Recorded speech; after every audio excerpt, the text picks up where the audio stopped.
So we'll start with a word of prayer then. Father, thank you for bringing us all here today. Thank you for your word. Thank you for the food that is before us. And I pray that you will feed our hearts as well. Amen. Thank you all for coming. I wrote this before I went on holiday, so I'm hoping I remember most of it.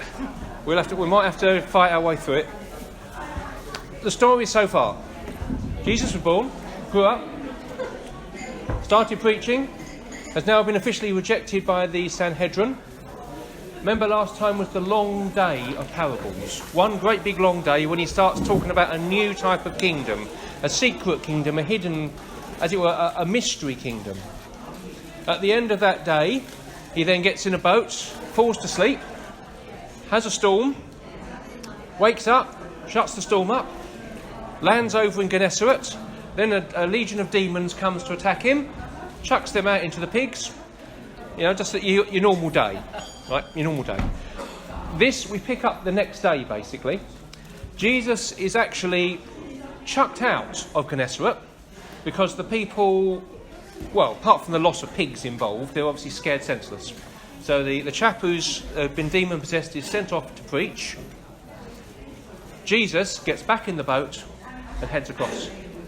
So we start back over from Jesus going back over the next morning. So after the storm was due in the night, the next morning is when he throws out the demons. He then gets slung out of Gennesaret. They travel back over. So this is the next day, as it were. So if we go to Mark chapter 5 to start with.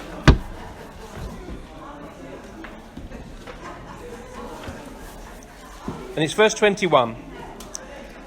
And when Jesus had crossed over again in the boat to the other side, a great multitude gathered about him, and he stayed by the seashore. So we start off with a picture of the boat. So literally, whenever Jesus turns up in a Jewish area, whopping great big crowds turn up immediately. Which is one of the reasons he wanted to go over the other side, to get away from it. And one of the synagogue officials, named Jairus, came up, and upon seeing him, fell at his feet. I don't think we quite see the enormity of what he did. Firstly, you don't bow down to anybody but God. To a Jew, you don't bow to anybody but God. So here's Jairus bowing to Jesus in front of a thumping great big crowd on the seafront. Let's just read on to 24. And he entreated him earnestly, saying, My little daughter is at the point of death. Please come and lay your hands on her, that she may get well and live. And he, that's Jesus, went off with him, and a great multitude was following him and pressing on him. The other enormity of what Jairus did. Go to John chapter 9. This possibly had not been officially announced yet, but this is what they were thinking about. The Jewish leaders were thinking about. This is in a later miracle. John chapter 9, verse 22. This is a later miracle where Jesus heals a man who was born blind. And they grab the parents of the man who was born blind and start asking him questions. And the parents didn't want to answer some of the questions. And the parents said this because they were afraid of the Jews, for the Jews had already agreed that if anyone should confess him as the Christ, he should be put out of the synagogue. Jairus was a synagogue ruler. He would have lost his position. He was the church warden. He would have lost his position. Not merely that, if you were put out of the synagogue, nobody would have any financial dealings with you. Nobody would do business with you. So if you were a shopkeeper, nobody would come into your shop. If you sold things, nobody would buy of you. So it was like being excommunicated completely. So for Jairus to come down in front of a massive crowd, to kneel before a man and to say, come and heal my son, that was a massive thing. He was brave, he was desperate. More desperate than his fear. So Jesus now starts to go along. Where it says the crowd were pressing against him, think of a massive crowd all push. Can you imagine was it the Hillsborough Stadium disaster where people were pushing? That is what that word means. It is a crush. It's not just gentle jostling along as if you're walking along the streets. This was a major crush as Jesus was walking along. People wanted to see there's going to be a new miracle. Let's go. I'm not going to leave behind. And they're all chasing after Jesus at this stage. And there's a delay. Let's go back to Mark again. The story you all know well. Verse 25. So it's Mark 5, verse 25. And a woman who had had a hemorrhage for 12 years and had endured much at the hands of many physicians and had spent all she had and was not helped, but was rather grown worse, after hearing about Jesus, came up in the crowd behind him and touched his cloak. For she thought, if I touch his garment, I shall get well. And immediately the flow of blood dried up, and she felt it in her body that she was healed from her affliction. Often you see in films it's an old woman. Actually, it doesn't have to be. If it was a period that wouldn't stop going, say the period started at 12, she could be 24. So it could be a young woman, which would have made her ceremonially unclean. So she couldn't ever go to worship. She wouldn't be able to get married. She wouldn't be able to have children. So at 20, that would have almost been a death sentence in several sense, because there's no welfare state, there's nothing. There's no children to look after her. So what she had is a death sentence, effectively. So even if that didn't kill her. Now, the Jews had ways of curing this particular disease, none of which worked, most of which involved getting wine, mixing various herbs in it, drinking it, and saying to the woman, arise from your flux. And then they'd try something different. And then someone would come up behind the woman while she was drinking and go, boom! And then they'd say, arise from your flux. And that would solve it. No.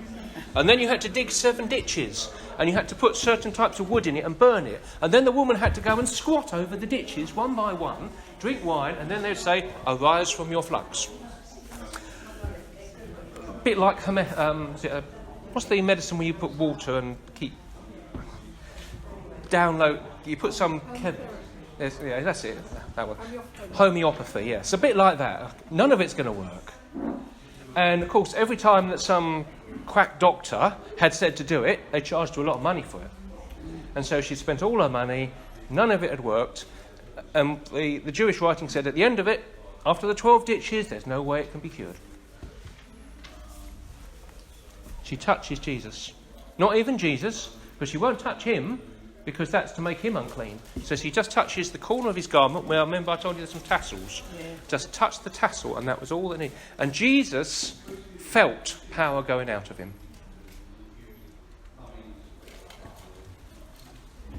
Did he know beforehand that was going to happen? I don't think he did.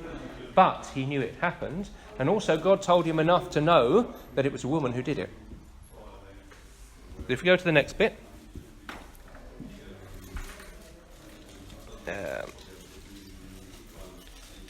Let's go to verse 30, I think it was. And immediately Jesus perceived in himself that power had proceeded from him and had gone forth, turned around in the crowd and said, who touched my garments?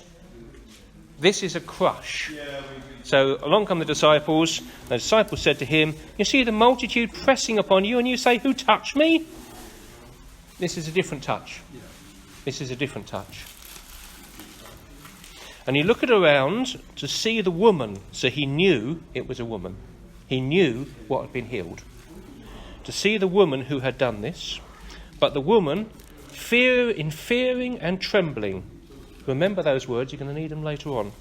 But the woman, fearing and trembling, aware of what had happened to her, came forward and fell down before him. Another person kneeling down before him.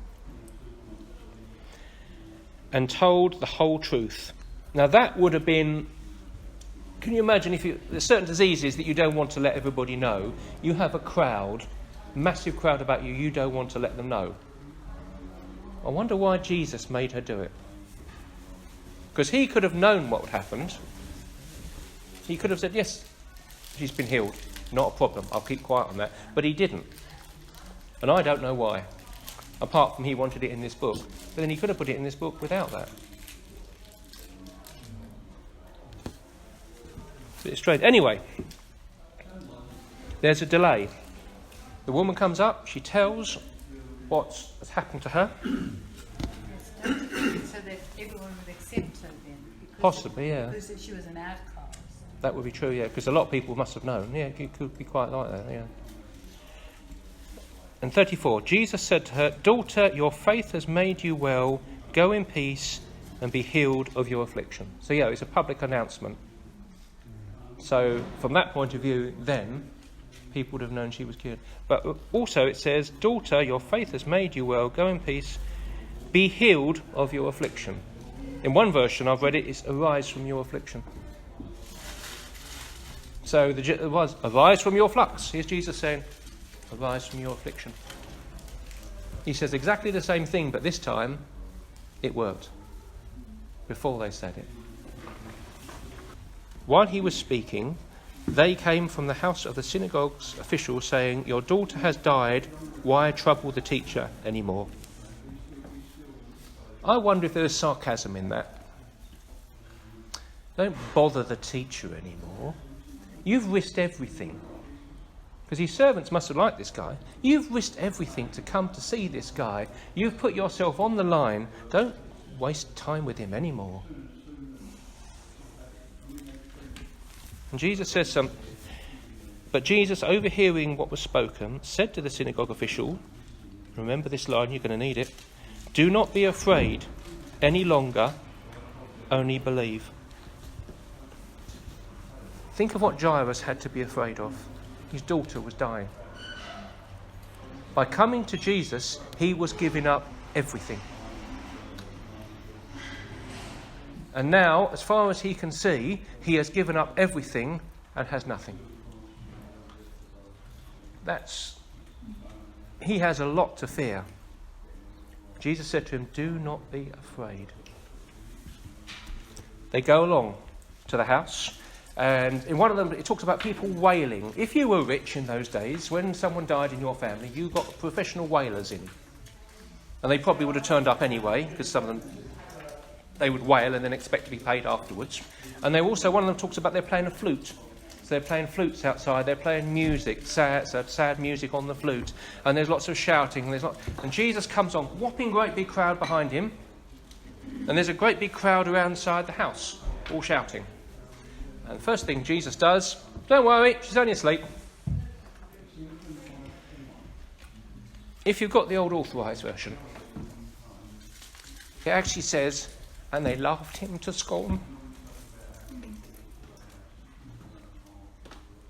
Which probably isn't the best translation, but it says that crowd of people there, they were laughing him to scorn. "You're an idiot. You think we don't know death when we see it." Now, Jesus could have walked in and go, "Yeah, right, bring her up in front of this entire crowd." He doesn't. He doesn't. He chucks them out. He only takes 3 of his disciples with him and the parents. And he goes into the room and he locks the door. And he goes over, touches the child, and raises her up. And just to prove to the parents that she's well, she's hungry, feed her. You know when your child is well, when they start to want to eat again. You know when they're ill, when they stop eating. There you go, Mum, I approve it. She's hungry, feed her. When was the last time your daughter was hungry? And he says to them, down in verse 43, "And he gave them strict orders that they should tell no one about this. And he said that someone should give her something to eat." This is a pattern you will see repeated again and again. On the whole, Jesus no longer does his major miracles in the open. He does them in private. And he tells people, don't say anything. But that's only in the Jewish areas. In the Gentile areas, as you saw with the man, the demon, he tells them to go out and preach. But in the Jewish areas, don't tell them. A little time before, Jesus has said to them, the only sign you're going to get from me in future, because they wanted a sign from heaven. They wanted proof. They wanted it on a plate in front of them. The only sign you're going to get is the sign of the prophet Noah. Not Noah. Jonah. In other words, death for 3 days and then resurrection. Unfortunately, I don't think Jesus could help himself sometimes, as we'll see. Let's go on again. We're going to Matthew now, Matthew 9. A little event that Matthew records after this that the others don't. Matthew 9:27. You'll see something here, though, once again it relates. It's Matthew chapter 9, verse 27. Jesus was passing on from there. This will be in Capernaum. Probably Capernaum. And 2 blind men followed him, crying out, saying, "Have mercy on us, Son of David." And Jesus turns around and heals them. Does it say that? Nope. No, he doesn't. He ignores them. After he had come into the house, that always interested me, the house. The house. It appears quite a number of times. There's the boat and there's the house. So I think this was the house in Capernaum where Jesus was living. This is the house that had the roof ripped off to let the guy through. This is the house that Jesus was preaching when his parents were outside, or his mum and his brothers were outside. It's the house. Now, Son of David means we take you to be the Messiah. You're the Messiah. And Jesus completely ignores them. When he comes in the house, however, after he came into the house, the blind men came up to him, and Jesus said to them, "Do you believe that I am able to do this?" Not, do you believe that I am the Messiah? Do you believe that I am the Son of David? Do you believe that I'm able to do this? This is a different thing. So, you're asking me to do something as the Messiah. But I've been rejected as the Messiah. I'm not here as that job at this point. So he ignores it. When they come into him as a person, to Jesus himself, and he says to them, "Do you believe I can do this?" It's personal belief. So from the Messiah, which was national belief in the Messiah, it now has gone to personal belief. And Jesus will only carry out his miracles on the grounds of personal belief or when he can't help himself, as we shall see later on. And they said to him, "Yes, Lord. Yes, Lord." And he touched their eyes, saying, be it done to thee according to your faith. And their eyes were open, and Jesus sternly warned them, saying, See here. What word have you got on there? See but no one. Yeah, see that. You're seeing now. See that. See here. Let no one know about this, but, and there's always a but they went out and spread the news about him in all the land. So far, he's come back into Jewish territory, healed Jairus' daughter, healed the lady, healed these 2 blind men. Let's go to Matthew 9:32. Now, can you remember what the miracle was that caused the Pharisees and the Sadducees to say that Jesus was demon-possessed? Blind and dumb man. Yeah, a blind and dumb man. Or it's a man who was possessed with a demon but was dumb and couldn't speak. Here we've got exactly the same thing. So if you look at verse 32, and they were going out, and behold, a dumb man, demon-possessed, was brought to him. And after the demon was cast out, the dumb man spoke. And if you remember what I said, that's a messianic miracle. Yes. Only the Messiah could do that. And the multitudes marvel, saying, "Nothing was done like this has been seen in Israel before." Nowadays we have we see now politicians nowadays. You've got the expression false news nowadays. It's bad, fake news, yes. We love that one, don't we? In the old days, there was an expression, if you keep throwing enough mud at someone until it sticks. You heard that expression? Nowadays, you just say it once on television, maybe, and it gets all over the place because it gets retweeted and all the rest of it. In those days, it didn't. So what was happening, the Pharisees were following Jesus. Every time he'd done something and they heard the multitudes going, oh, is this the one? Is this the Messiah? They're going, no, he's not the Messiah, he's demon-possessed. So once again, exactly the same thing happens. There's verse 33, and after the demon was cast out and the dumb man spoke, and the multitudes were saying, nothing was seen like this before in Israel, but the Pharisees were saying, he cast out demons by the ruler of the demons. So every time something like this happens, and I've found at least 3 different incidences at different times in Jesus' life where this happens, they're there on the spot to say this. So they're throwing the mud every time Jesus does anything, trying to see how much of it will stick. Eventually, it does stick. And eventually you will see that the people actually say, he is demon-possessed. Because if you say something loud enough and long enough, it's all fake news, none of this is true, it's all fake news, they're all out to get me. Certain politician we know in America. None of it's true, it's all fake news. And so eventually his followers go, yes, it's all fake news. All this stuff they're telling us about this man is fake. Of course, there is truth, there is falsehood. Some of it that they say about him is falsehood. Some of it they say about him is truth. But of course his followers are so desperate to follow him that they will not listen to either the falsehood or the truth. But this is what the Pharisees are doing. It's a standard political technique throughout the years, and we shouldn't be surprised that politicians do it nowadays. It happens every day in Westminster.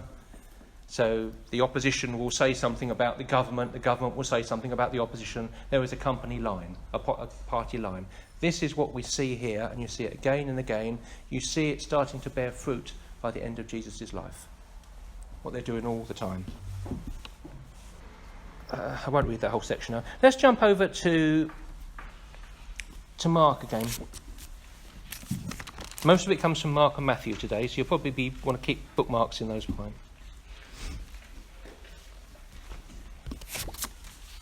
I wonder how sad this one was for Jesus. It's Mark 6, verse 1. He came out from there and came to his hometown, and his disciples followed him. And when the Sabbath had come, he began to teach in the synagogue, and many listened and were astonished, saying, where did this man get these things? And what is this wisdom given to him? And such miracles that he has performed by his hands. Is this not the carpenter? This is where we know, by the way, that Jesus was a carpenter. We knew beforehand that his father was a carpenter, but this tells us that Jesus himself took over that trade. The son of Mary. Interesting, they don't say the son of Joseph. The son of Mary. And his brothers, James, Joses, Judas, and Simon. And are not his sisters here with us?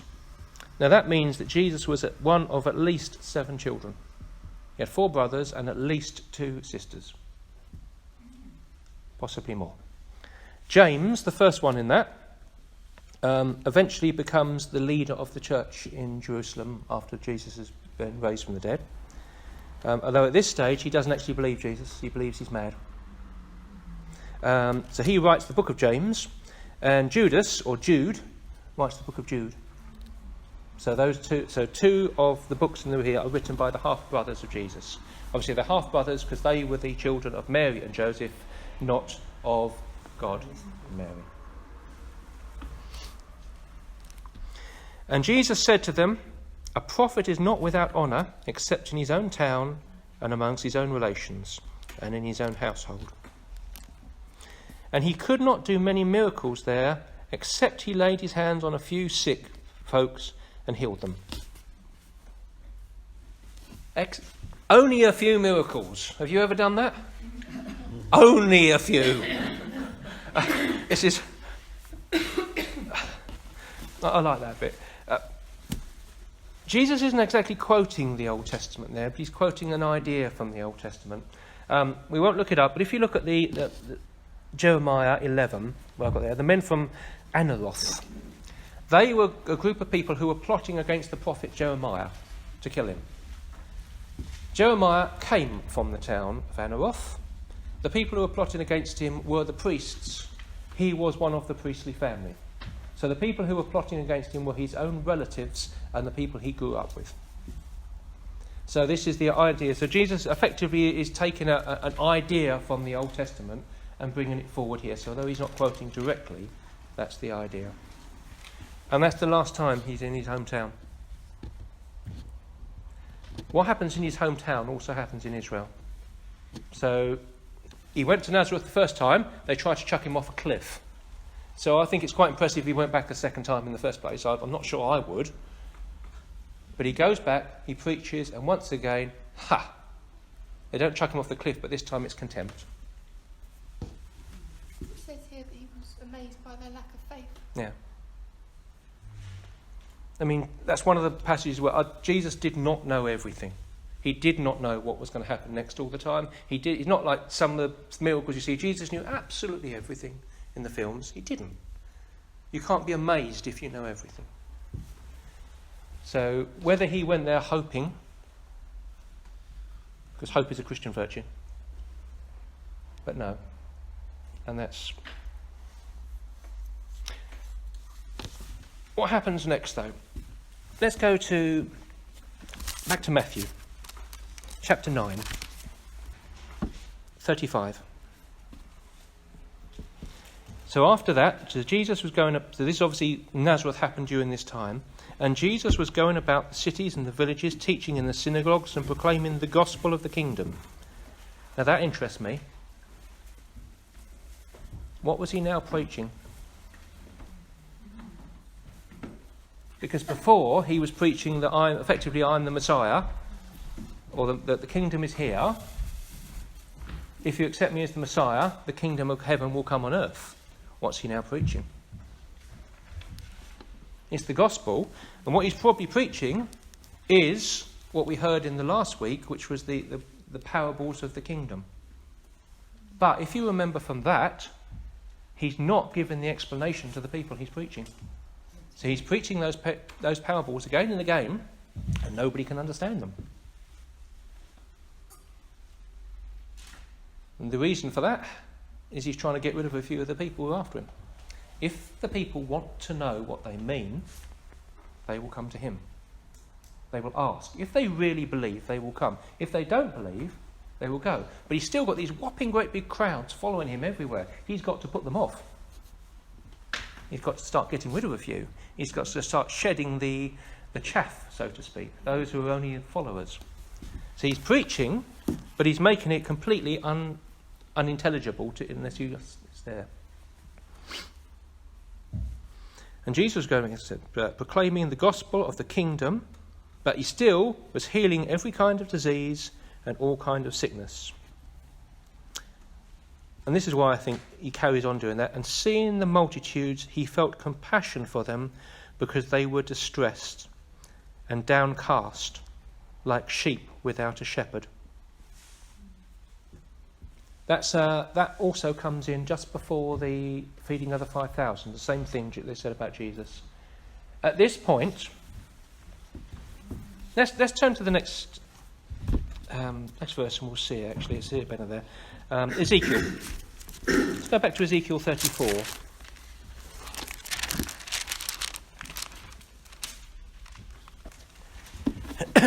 So think of sheep without a shepherd. 34 and 1 to 6. And the word of the Lord came to me, saying, Son of man, prophesy against the shepherds of Israel. Prophesy and say to those shepherds, Thus saith the Lord God, Woe, shepherds of Israel, who have been feeding themselves, should not the shepherds feed the flock? You eat of the fat and clothe yourself with wool. You slaughter the fat sheep without feeding the flock. Those who are sickly you have not strengthened. The disease you have not healed. The broken you have not bound up. The scattered you have not brought back, nor have you sought the lost, but with force and with severity you have dominated them. And yet you read what Jesus did. He went around preaching, healing the sick, pulling those lost back together. This is exactly the opposite to what Jesus was doing. The shepherds of Israel were the leaders. So that would have been the Pharisees, the Sadducees, the priests and everything else. They had now rejected Jesus. So the leaders were saying, okay, flock, we're not going that way, we're going this way. And the flock were in the middle going, hold on. They're going that way. We like that one, but they're going that way. What do we do? They are like a flock without a shepherd. And there is a recognised symptom in the Jewish world. What do our leaders say?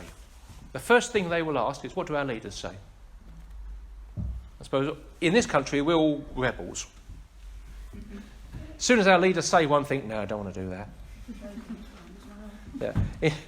In Israel, it's more the case, especially with the religious leaders, they want to know, what does our religious leader say about this? And they're always looking up to their leaders to lead them in the correct direction. We are looking up to our leaders to lead us into Brexit. Right. In or out of Brexit or anything, just do one of them, please. It's specific. It is very bad, especially in the Jewish world, especially in the religious Jewish world, because they will always look up to what their rabbis have said. To the rabbis, one of the teachings they gave was that he who disobeys the teaching of his rabbi is as one who makes the Shekinah depart from Israel. The Shekinah was the presence, the glory of God. So if you disobey what your rabbi tells you, you are making God depart from the country. Now they've got a problem.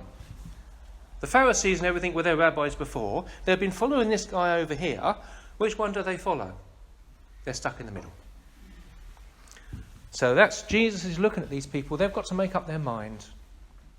They're torn between two directions. And that's why Jesus, I think, carries on doing these miracles, carries on preaching, and doesn't just drop it on the spot and walk away. It's because of his compassion. Because yes, he said, I won't do any more signs, but when someone comes up to him is ill, I'm still going to heal you. But it's on the basis of personal belief, not on the basis that I am the Messiah. That comes later. And as you read from now on, you'll see that happen more and more and more. This passage in Ezekiel is an important one to understand. And for the church and for everybody else as well. I was at a church once when this passage was given against the leadership of the church. They thought it was to do with they were poorly organised, so they decided to do a better bit of organisation. I looked at it and said, please, not that one against me never. But anyway. Actually, I'll just cut the next bit, the Matthew. We won't look it up. Matthew 23, that's where Jesus talks to the Pharisees and says, woe to you, you stand in the gate to the kingdom. You are standing in the gate. You won't go in yourself, but you are stopping anybody else walking in. And that's the role that they were playing there. Let's go to Matthew. Now Matthew, as I've told you before, likes to put all his coins in one pile. So he collects them up into different bits. And what Matthew does here next is collects the teaching of Jesus to his disciples and puts it all together, which you don't find in the others. The first thing we need to do is actually go to Matthew 9 first, and verse 37. Be careful what you pray for. And Jesus said to his disciples, the harvest is plentiful, but the workers are few. Therefore, beseech the Lord of the harvest to send out workers into the harvest. Next chapter.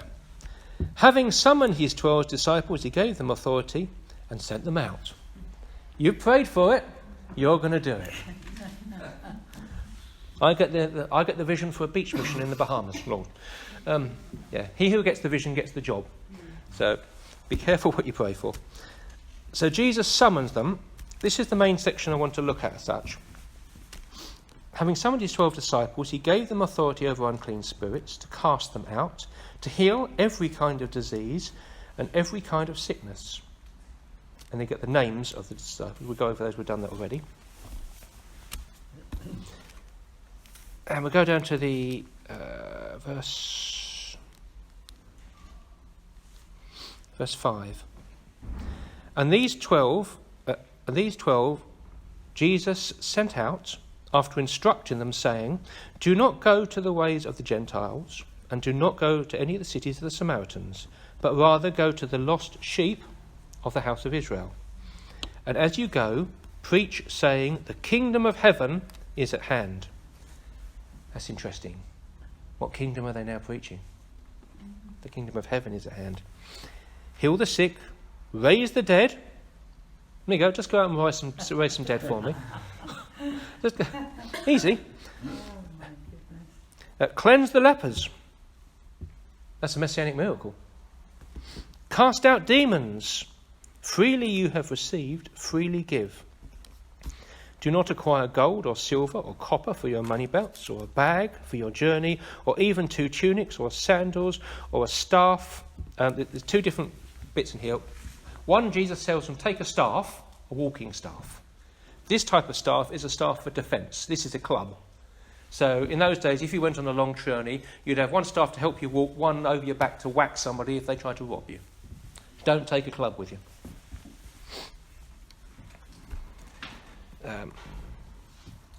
The worker is worthy of his support. Into whatever city or village you enter, inquire who is worthy, and abide there until you go away. By worthy, it means who believes. Stay in that one house. So if you go into a city and a poor man receives you in, and he's hardly got any food to put before you, but he puts it before you, you have to sleep on a grotty, rough floor, fine. If a rich man then comes along and says, "Oh, come and live with me, come and live..." No, you stay with the person that first invited you in. So you had to go in and hope it's a rich person who invited you in to start with. But the idea is, whoever believes, that person should have respect. And don't drop them and go over to someone else because they've got better for you. It doesn't matter for you. You have respect for the person who believes. So Paul will probably be discovering that in the Philippines. He will probably be invited into some awful houses. One of my, because I work at KFC, one of the manageresses was working, they had a big charity thing, and they were working with the United Nations Food Council, I think it was. Went out to a town where the children were invited to school and given this little pack of biscuits, and that's all they got for the whole day. And one of the children offered her a biscuit. They got nothing, but they'll share it. Whereas rich people hold on to it. Anyway, that's another matter. So verse 13. And if the house is worthy, let your greeting of peace come upon it. But it is if not worthy, your greeting of peace will return to you. And whoever does not receive you, nor heed your words, as you go out of the house of the city, shake off the dust from your feet. Truly I say to you, it will be more tolerable for the land of Sodom and Gomorrah in that day than that city.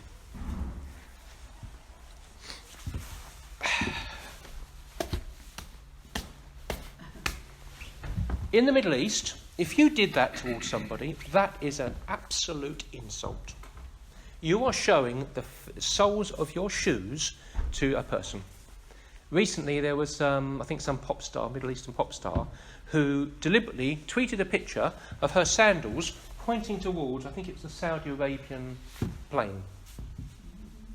And that was an insult, because you do not show the soles of your feet to anybody. Whether the insult part of this is the same, I don't know. Whether that was the same to the Jewish, but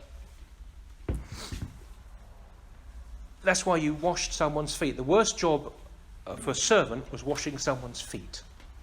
And so by doing that and brushing the dust off, you are effectively insulting, but you are showing everybody there. Everybody will be looking and going, "Look what he's doing to us! How dare he!" But that was far more than just sort of brushing a bit of dust off, because you've got a lot of dust on your feet and things like that. It was a ceremonial, a symbolic symbol to those people, and they would have known what it meant. It's interesting, that first section that I've just read out was what the disciples were about to do. None of the next lot actually happened to them during this mission. Behold, I will send you out as sheep in the midst of wolves. Therefore be shrewd as serpents and innocent of doves. But beware of men, for they will deliver you to the courts and scourge you in the synagogues. And you shall be brought before governors and kings for my name's sake. This didn't happen to the disciples now, but it did in the future. This is why I said Matthew's put them all together in one place. Verse 19. But when they deliver you, do not be anxious about how you will speak, for it shall be given to you in that hour what you shall speak. Anxious, remember that. And brother will deliver up brother to death, and the father the children will rise up against the parents and cause them to be put to death. Wasn't it when they were talking about how at a certain hour they'll be able to be able to speak to these people? Is that talking about Pentecost? Not yet. But yes, they will speak at Pentecost, but later on, there's other bits in here. If you look at notes a minute. In Acts 5, we won't look it up because we're running out of time, all the disciples, this is after Jesus had been raised from the dead, were dragged in before the Sanhedrin and had to give answer before the Sanhedrin of what they were doing. And that's when Gamaliel, who we talked about today, gave them instructions, I think. Don't do anything to these guys, because if it's nothing, they're going to be got rid of anyway. Don't worry about it. You might end up fighting against God if you're not careful. All they did was beat them up. Nothing much. And chucked them out. Yeah, just beat them with rods, which the disciples came out and went, yippee! But they were probably thinking back to this instruction from Jesus. You've got Paul. Paul was captured or he's been beaten up in the temple, and he was dragged out by the Roman soldiers who were about to beat him up as well, because they like doing things like that. He was then taken before Felix, the governor. He was then taken before Herod and Festus. He was then taken to Rome, where he had to eventually stand before one of the Caesars, Nero probably. So the things that it's saying here, although they didn't happen to the 12 on this particular trip, this was a good trip. This was one that everything went right. Later on, all the things that Jesus is warning here come to pass. So if I can read in a minute. But the bit about brother delivering up brother to death. Eventually the Jews will be, Jesus was delivered up to death. In fact, Jesus says about this, let's go to 24. A disciple is not above his teacher, nor is a slave above his master. It is enough for a disciple that he becomes as his teacher, and a slave as his master. If they have called the head of the house Beelzebub, how much more will they call the members of his household? Don't expect success, is what Jesus is telling them. Don't imagine that you're going to do a better job than me. And some churches have come to the idea that we're going to evangelise the world and we're going to call Jesus back and it's all going to be wonderful and it's going to be lovely and peaceful. No, it isn't. Jesus failed, if you see in that sense. The church will fail. We as Christians will fail if you are looking at earthly success. If you are looking at being held up on high and being treated as wonderful, we will fail. And here's the warning. Therefore, this is verse 26, therefore, do not fear. Remember that? Or do not fear them. For there is nothing covered up that will not be revealed, nothing that will not be known. What I tell you in the darkness, speak in the light, and what you have heard whispered in your ears, proclaim from the housetop. That's what the disciples were preaching as they were going around. So don't do what I'm doing, which is give them the parable and not explain it. You go out, you give them the parable, and you explain it. From now on, the good news of the kingdom is not coming from me, it's coming from you. You go out with the explanations. And if they're willing to follow, they will come to me. Verse 28. And do not fear those, remember that, who kill the body, but are unable to kill the soul, but rather fear him who is able to destroy both the soul and body in hell. Are not 2 sparrows sold for a cent, or a penny probably in yours? Yet not one of them will fall to the ground apart from the Father. And how even the hairs on your head are numbered. We've still got slightly less. Therefore do not fear, you are more value than many sparrows. Everyone therefore, remember, missed that bit. Therefore do not fear. Sorry, missed that bit. You're getting a message coming along here. Everybody who shall confess me before men, I will confess them before my Father who is in heaven. Whoever shall deny me before men, I will deny him before my Father who is in heaven. Do not think I come to bring peace.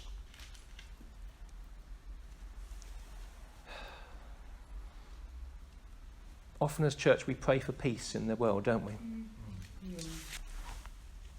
And I know what they mean and I agree with it. But peace, in a biblical sense, is an absence of debt. If you're in debt, you have no peace. It follows you everywhere.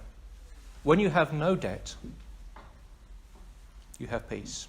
So the word here is like a accounting term. It's signed off. So don't think I've come to clear the world's debts. I haven't. But he did, didn't he? He does, yeah. Not in that sense, not in the sense of this world here. No. In a spiritual sense, but not in a physical sense. This is the difference here. There's what Jesus is doing spiritually in a spiritual kingdom on this earth for the moment. The mystery kingdom is a spiritual kingdom in that sense, not a physical kingdom. One day there will be a physical kingdom. This is what he's trying to get the difference in here. Do not think I came to bring peace on the earth. I did not come to bring peace, but a sword. And I will set a man against his father, and a daughter against her mother, and a daughter-in-law against her mother-in-law. A man's enemies will be the members of his own household. He who loves father or mother more than me, remember we talked about that in the past, that's if you put somebody before. To love somebody is to put them before somebody else. To love one person, hate one other person. Is not worthy of me. And he who loves sons or daughters more than me is not worthy of me. That's asking an awful lot. That's asking an awful lot. He who does not take up his cross and follow me is not worthy of me. That's the first mention of a cross from Jesus. At this time, he has not told his disciples that he will be killed. So it may have just been a common expression about suffering. But that's the first mention of the cross. He who found his life shall lose it, but he who loses his life for my sake shall find it. One of the verses I've got following on here. Let's just read the whole thing and then I'll talk. 40. He who receives you receives me. He who receives me receives him who sent me. He who receives a prophet in the name of a prophet shall receive a prophet's reward. He who receives a righteous man in the name of a righteous man shall receive a righteous man's reward. And whoever in the name of a disciple gives one of these little ones even a cup of water to drink, truly I say to you, he shall not lose his reward. That's a strange bit at the end.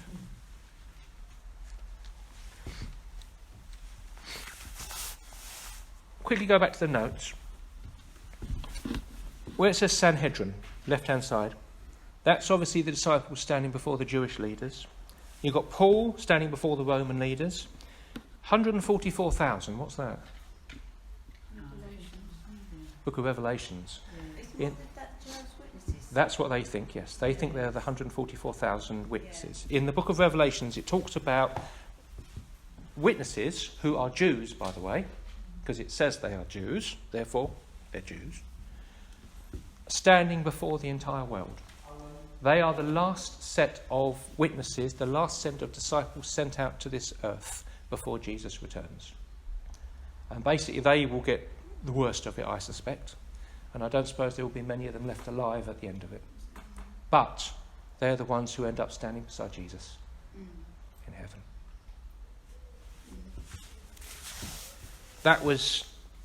So this passage that Jesus gives here goes right from the disciples being sent out on their first mission to the last disciples sent out on the last mission.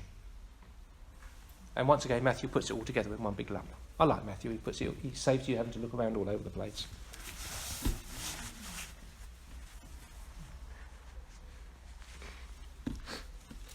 Wise in good and innocent in evil. One passage it says to be as wise as serpents, but as harmless as doves. In other words, most Christians are, well, I've heard the expression, a heart strangely warmed is no excuse for a head strangely empty. If you remember that's the heart strangely warm is what, is it Charles Wesley or John Wesley said he felt his heart strangely warmed. Christians, on the whole, are pretty thick, I'm afraid. And even Jesus himself said that the children of this world are far wiser than the children of the next world. But Jesus says, look, I want you to be wise. I want you to understand what's coming. But I do not want you to be afraid of it. I do not want you to do this worldly stuff, which is trying to manipulate, trying to twist things to get what this message done. The way that I want my message put out there is straight, is simple. You're not supposed to be trying to make money out of it, like American TV evangelists. You're not trying to get position and authority. You're not trying to get massive amounts of respect. I want you to be wise about these things, but to reject them. I look at some of the TV, the evangelism channels and the God channel and things like that. Much of it is painful. I don't know if you've ever watched them on the television.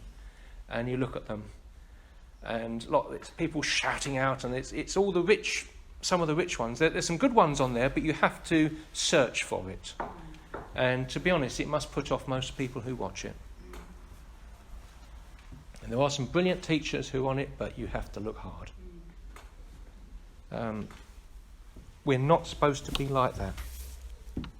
We're not supposed to fill our pans with gold. We're not supposed to go to the richest houses and all the rest of it. That last section, let's go into that last section, which looks a bit weird. Because that would seem to say that salvation depends on works. Let's go to...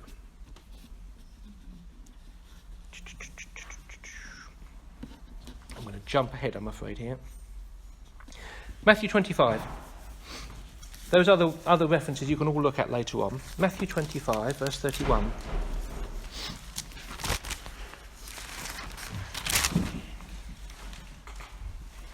This is a most misunderstood parable of Jesus. And when the Son of Man comes in his glory, and all the angels with him, he will sit on his glorious throne, and all the nations will be gathered before him, and he will separate them one from the other, as a shepherd separates the sheep from the goats. And he will put the sheep on his right, and the goats on his left. Then the king will say to the ones on his right, "Come in, you blessed of the Father. Inherit the kingdom prepared from you from the foundation of the world. For I was hungry, and you gave me something to eat. Thirsty, and you gave me something to drink. I was a stranger, and you invited me in. Naked, and you clothed me. I was sick, and you visited me. I was in prison, and you came to me." Then the righteous will answer him and say, "Lord, when did we see you hungry and feed you?" Etc., etc., etc. And he said, and the king will answer them, verse 40, and say to them, "Truly I say unto you, to the extent you did this to one of your brothers, one of these brothers of mine, even the least of them, you did it to me. And then to the goats, he says the opposite. Now that, if you take that in its meaning, that means if you give lots to charity, and if you're nice to people and try to look after them, you're going to get into heaven. Is that the gospel? No. So what does it mean? If you understand that when Jesus comes again, we are not going to heaven, but rather he is going to set the kingdom up on earth, it makes more sense. And you read it like that. When the Son of Man comes with his angels and he gathers the nations before him. Not individuals, nations. And he'll point at one nation. Let's go for Iran, shall we, at the moment? What have you done for my people? What have you done to the Jews? What have you done to the Christians? What have you done to these people there? This is not necessarily in the past. This would be just before the second coming. No, you lot over with the goats. You lot over there. What did you do to the Jewish people? What did you do to my Christian brothers? Yes, you supported them. You're over on that side. This is not entry into heaven. This is entry into the kingdom of God on this earth. So what Jesus is there, because remember that passage in Matthew took us right from the 12 disciples right up to the 144,000. At the end, those who help the 144,000, those who support them and look after them, will be allowed to enter the kingdom of God even if they weren't believers. No. That's what because we imagine when we die, we will go to heaven. No. When Jesus comes, he will then set up the kingdom on earth. There will be nations that will be allowed in. There will be nations that will be destroyed. That judgment is this judgment, and it will be made according to the way they have treated the witnesses of God, those disciples that Jesus has sent out. And at that stage, it will be the 144,000. But undoubtedly, the judgment on a country, now, God will look down and say, why was the Victorian era great? Because we held God up high. We sent missionaries out. Why are we going down the pan? Because we turned away. Why is America great? Because they still hold the Christ. Even though, as human beings, we're pretty miserable. Yeah, they are don't know. So all nations will fail in that sense. This final judgment here, this final judgment of the sheep and the goats, is to do with that. It's the nations and the way they treat the witnesses. And that is what Jesus is talking about at the end of that passage in Matthew. If they even give you a glass of water because you're a Christian and they're trying to help you, that will be remembered in heaven. It doesn't necessarily mean they're believers. It does not mean they'll necessarily go to heaven in that sense. But if they're there when the kingdom of heaven comes on earth, they will be brought in. Which is a completely different way than probably you've ever looked at it before, isn't it? Whether you agree with me or not is another matter. You're wrong if you don't, of course, but that's another matter. You can look up the bits in between afterwards. Quickly go over, we're nearly out of time here. No, Tony's got to disappear off at past. Quickly, we're going to go to the death of John the Baptist, and then the entire family history of Herod, in about 15 minutes. John the Baptist, remember the test that they did on Jesus? First of all, they came and they listened to him to see if it was a significant, this is what the Sanhedrin did, a significant movement. Then they come and asked him questions, then they passed judgment on him. Exactly the same thing had happened to John the Baptist. First of all, the Pharisees all turned up. Oh yes, he's been religious, we like this, we're all in favour of this, until John said, brood of vipers! Oh, second thoughts, I've changed my mind on this man, I think we need to investigate him. And they did. And in one of the investigations, they come along and they're asking him questions. Who are you? What are you the Messiah? Are you Moses? They keep asking him questions. Exactly the same thing had happened. And if we go to Matthew 11, we can see the result of that investigation, which may remind you of something that happened to Jesus later on. So Matthew 11, verse 16. And here's Jesus talking to the Pharisees, to the leaders again. What shall I compare this generation to? It is like children who sit in a marketplace, who call out to other children, saying, we have played the flute to you, and you didn't want to dance. We have sung a dirge to you, but you didn't want to mourn. John came, neither eating nor drinking, and you says, he has a demon. There's the result of the Pharisees' investigation. They have did exactly the same thing to John as they did to Jesus. They have said, this man is demon-possessed. So here's Jesus saying, look, I'm coming along, I'm being, as it were, I'm eating, I'm drinking, I'm being friendly with people. John was really severe. If you want a severe man, you go for John the Baptist. You're not happy with him, you're not happy with me. What are you happy with? Like kids in the marketplace. We're bored, we don't want to do that, we don't want to play football, we don't want to do that, we don't want to... So that's what they're going to do. But that's where we find out what happened to John. So the Pharisees basically rejected him. They had an advantage, though. They didn't actually have to do away with John the Baptist because Herod did it for them. Herod. We'll go over the Herods, which Herod it was in a minute. John decided to wind up a very important person by the name of Herodias. Herodias was Herod's wife. We'll get onto her in a while. She nagged her husband until she chucked him in prison. Herod, though, liked to listen to him. Herod actually knew he was a good, honourable man. Didn't want to... Actually, he was trying to protect her from Herodias. But he couldn't have people out there criticising him in public, so he locked him away. Until one day, at a party, he got himself a little bit paralytic. And the daughter of Herodias, probably named Salome, come out and did a little dance. What good Jewish man would have his daughter coming out doing a dance before a drunken crowd? So any Jew who read that would go, oh, he's an horrible man, he's an evil man. He's actually a stepdaughter, but allowing even his stepdaughter to dance for the pleasure of men. That was Nom. He, in a drunken fit, says, okay, I will give you anything you want up to half my kingdom. She runs off to Mummy. Mummy, Mummy, what should I ask for? Head of John the Baptist. Now, I've actually read one bit which said that she was an innocent pawn. Oh, no, she wasn't. Because when she comes back, I want the head of John the Baptist on a platter. Which is the bit she added.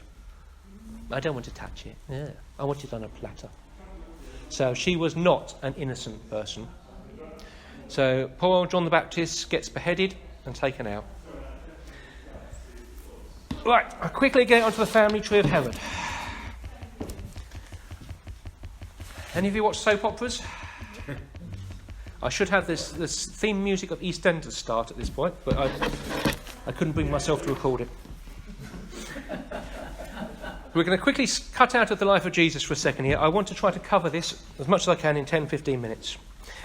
Herod at the top, Herod the Great. He was the son of a chap named Antipater. Who? Antipater. Sounds like something you eat. He was actually descended from the brother of Jacob, which was Esau. So he was actually an Edomite down long ago. What had happened a few generations before, a Jewish group called the Maccabeans had got freedom for a little while, and the family had set themselves up as kings in Israel, and at the point of a sword they had forced everybody else to become Jewish, or else. And Antipater had been one of those people who became Jewish, and he got into the higher circles, but it ended up with a civil war between two brothers. Needless to say, the Pharisees supported one brother, the Sadducees supported the other brother. Antipater was on the side where the Pharisees were on. He was actually an envoy to Rome at the time. That particular brother who was fighting decided to call in a local Roman general called Pompey to come down and sort it out. So Pompey come down and he did sort them out and he took over the place. And he decided, because they were both trying to bribe him, one bribed him with more money, I suspect, so he set that brother up, who Antipater worked for, as king. But Antipater, there was then a civil war in Rome between Pompey and a chap called Julius Caesar, you may have heard of. At that time, Antipater was in Rome. Julius Caesar decided he liked him and sent him back as regent. And regent, basically, he was the power behind the throne. Antipater got his son, Herod, married to the daughter of the king, just to make sure that I think whether it was Doris, I can't remember. Anyway, he got him married. Doris, Queen Doris. What's wrong with Doris? That's her middle name. A royal name. A royal name. Anyway, a royal name. So, anyway, Herod sort of manipulated into the royal family as such. Antipater's the real power behind the throne. But they get involved in another civil war because Julius Caesar's killed in Rome. Then another civil war between Brutus and Cassius, who move over to the Middle East and take over that side, and Mark Antony and Octavius on the other side. Octavius. So Herod suddenly finds himself fighting on the losing side, effectively, and his side gets beaten up, and then there's another, and so he then starts to chat up Mark Antony, who took over that section, who married a girl called Cleopatra, if you happen to have heard of her. If you're looking along the wives of Herod, there's another Cleopatra there. Don't get excited. That's Cleopatra of Jerusalem, not the same one.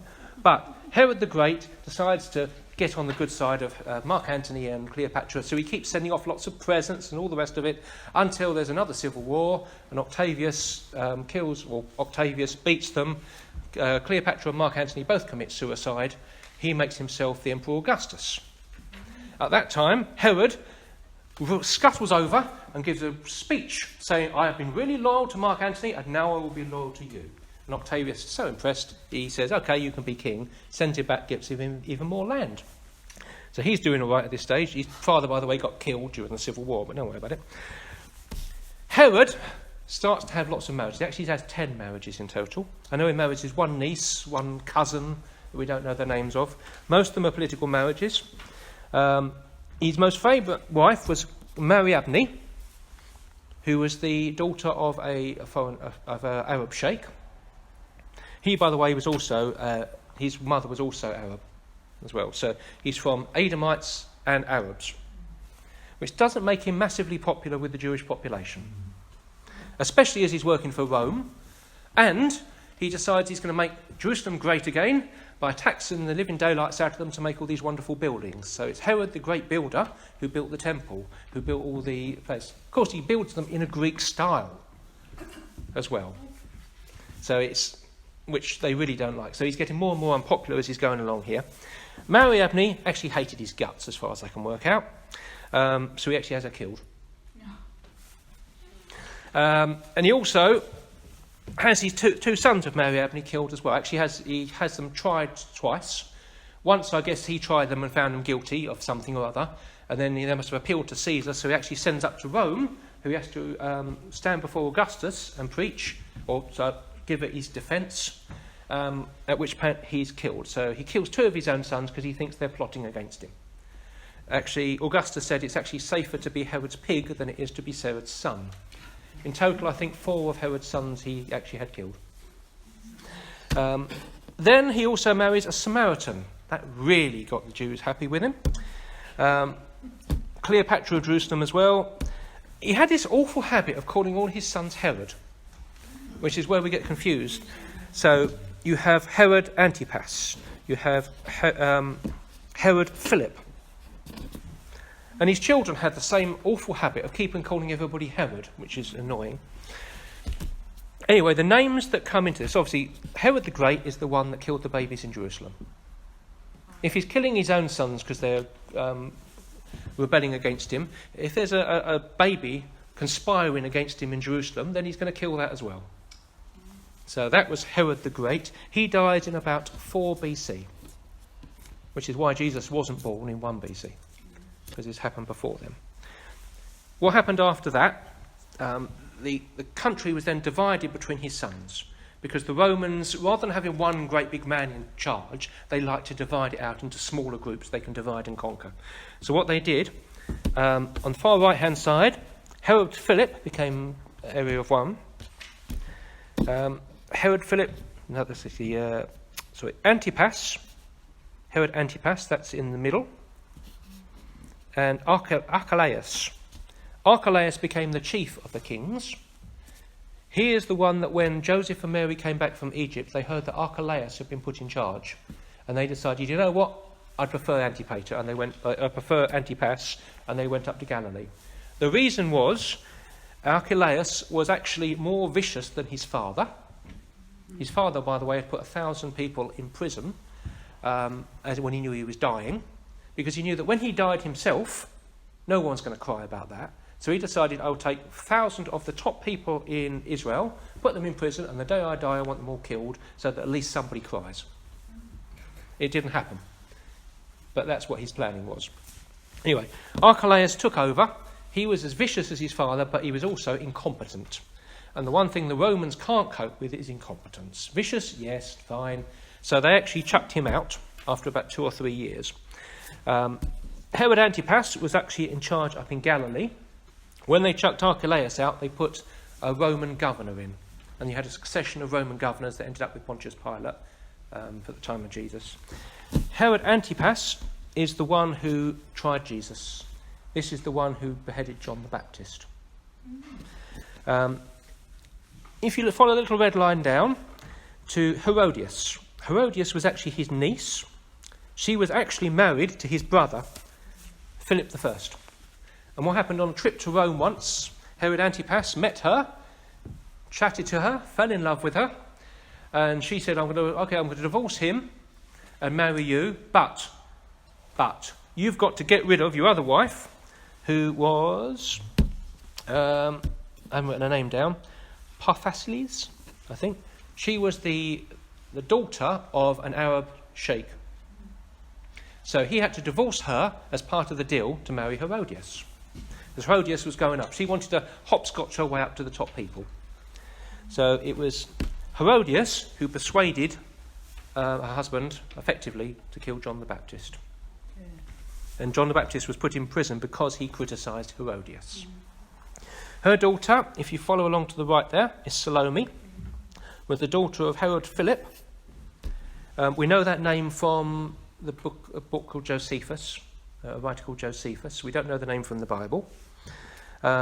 She was a lovely little girl. She ended up marrying her uncle Philip II. So if you look next to Philip I, you've got Philip II. She actually married him. He died childless. And then she ended up marrying her mother's brother, Herod of Chalice. Lovely one. What happened to Herod Antipas? Actually, he was brought down by his wife again, as you would expect. Her brother, Herod Agrippa, went off to Rome. Because what happens is you would send your sons off to Rome, and they would be sort of half educated, half held as hostage for your good behaviour. Herod Antipas, or Herod Agrippa, came back from Rome and was made king of this area.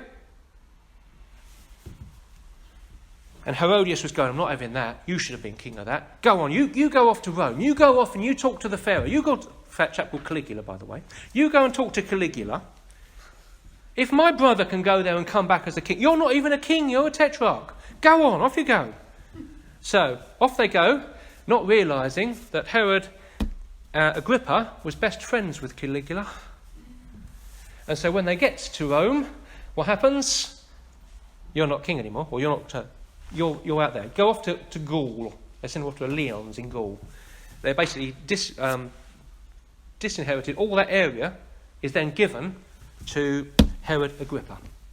So this is shortly after. The death of Jesus.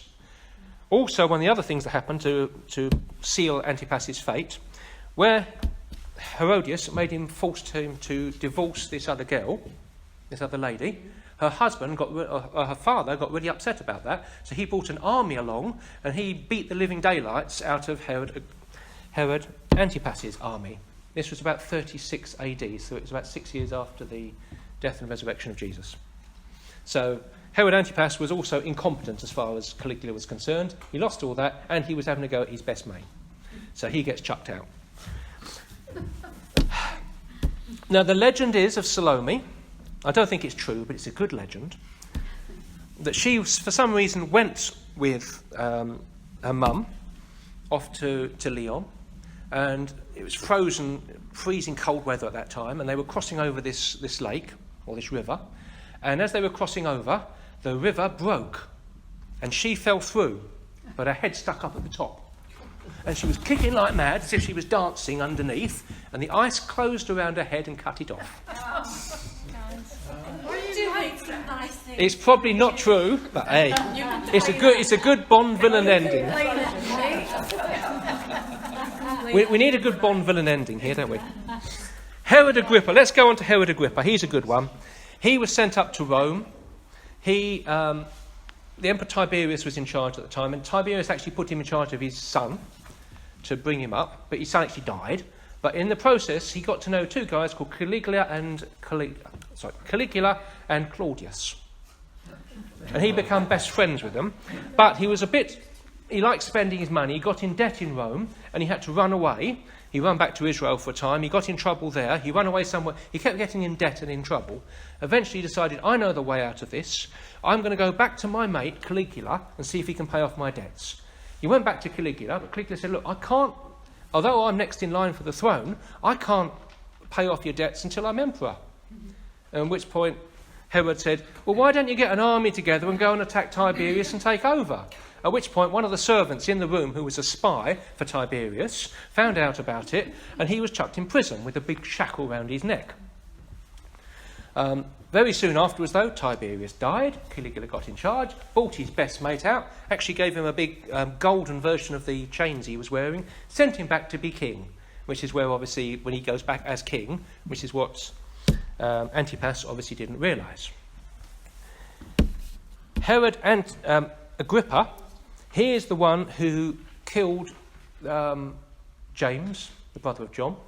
He's the one who put Peter in prison, and who Peter escaped from. Is he the one who got eaten by worms? Yes, we'll get into that bit next. He was now in charge of a big area, and he got more and more, because his mate Caligula gave him more and more areas, and even when Caligula got killed, his mate Nero gave him even more, or not Nero, Claudius gave him much more. So he was doing really well. According to the Bible, the people of Tyre and Sidon had upset him. So they all come down with their cronies to try to get him on their side. And according to Josephus, he held a big a circus entertainment for all these people. And he came out dressed in a silver robe. And as he came out, it was the morning and the sunlight glittered off him. And it looked like it was a god coming out. And all the people shouted out, "Is it the voice of a god, not of a king?" when he gave them the speech. At which point he looked up and saw an owl above him. Which doesn't sound exciting, but apart from an owl in the middle of the day is impressive. But he had been told by a prophet over in Rome that the next time he sees an owl sitting above his head, he's going to die. Because an owl had sat above his head when he'd been released, an owl sitting... So that's what's recorded in Josephus. At which point his stomach starts to hurt, and he tells his friends, "I'm not a god." It's a bit too late now. Now the Bible says he did not give glory to God. These people shouted out these things. He could have gone, "No, I'm not God." But he's probably picked up some of the madness of Caligula. Caligula, who thought he was a god as well. So that sort of madness was in him. And it says 5 days later he died, and the Bible says he was eaten with worms, which is another good Bond villain ending. His kingdom is then broken up, and much of it goes to Rome. And once again, you have a chap called Felix. If you look down there, he's on the bottom right-hand side. He was the Roman governor. He was actually a part of the family of a chap called Nero. You may have heard him. His brother actually persuaded Claudius, I think, to marry Nero's mother. So he got his job from that. I told you, this is all proper East Ender stuff. He marries one of Herod's daughters, Herod Agrippa's daughters, called Drusilla. She was the daughter of a king, King Aziz, but she divorces her and marries the Roman governor. Herod Agrippa takes over. Of all the Herods, he's probably the nicest one. If you can have a nice Herod, I don't know. This is Agrippa II, yes. He is the one who, when Paul was on trial and he was brought in before,